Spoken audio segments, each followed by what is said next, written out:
देखिए, ये मांग आज की नहीं, दशकों पुरानी ये मांग रही है कि विमेन रिजर्वेशन देश की आधी आबादी को उनका उचित अधिकार समुचित विकास के लिए ज़रूरी है देना। ऐसे में अलग अलग कालखंड में अलग अलग विषयों को आधार बनाते हुए मेरी समझ के परे है कि क्यों नारी शक्ति को उनके इन अधिकारों से वंचित रखने का कार्य किया जा रहा है। कभी रिजर्वेशन विद इन रिजर्वेशन को आधार बनाया जाता है, कभी सीटों की संख्या को कैसे अकोमोडेट किया जाएगा उसको आधार बनाया जाता है।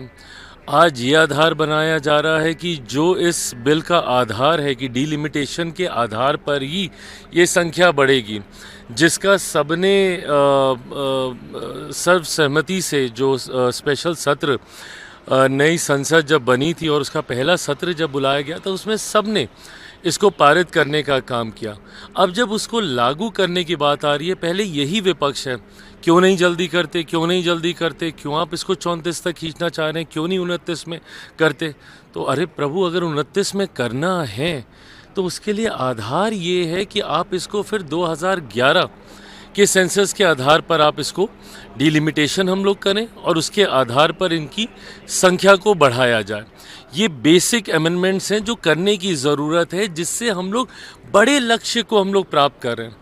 आज की तारीख में मैं विपक्षी राजनीतिक दलों से भी आग्रह करूंगा कि जब आप बड़ी लड़ाई की ओर अग्रसर होते हैं, ऐसे में छोटी बातों पर अगर आप विवाद खड़ा करेंगे तो कतई आप बड़े लक्ष्यों को हासिल नहीं कर पाएंगे। और यही कारण है कि ये बिल कभी पारित ही नहीं हो पाता है। आज भी ये लोग अब आधार जो इसका आधार है कि भाई डिलिमिटेशन होगा, सीटें बढ़ेंगी, उसमें 33% रिजर्वेशन दिया जाएगा, जो पारित किया गया था नारी शक्ति वंदन अधिनियम के तहत। अब ऐसे में अब ये लोग सवाल खड़े कर रहे हैं कि भैया डिलिमिटेशन क्यों किया जा रहा है, सीटों की संख्या क्यों बढ़ाई जा रही है। तो जब संख्या नहीं बढ़ाई जाएगी तो इसको कैसे किया जाएगा। इसका मतलब ले दे के इन लोगों ने, फिर विपक्ष ने एक बहाना ढूंढ लिया है कि किसी भी तरीके से नारी शक्ति का उचित रिप्रेजेंटेशन किसी तरीके से संसद में नहीं हो।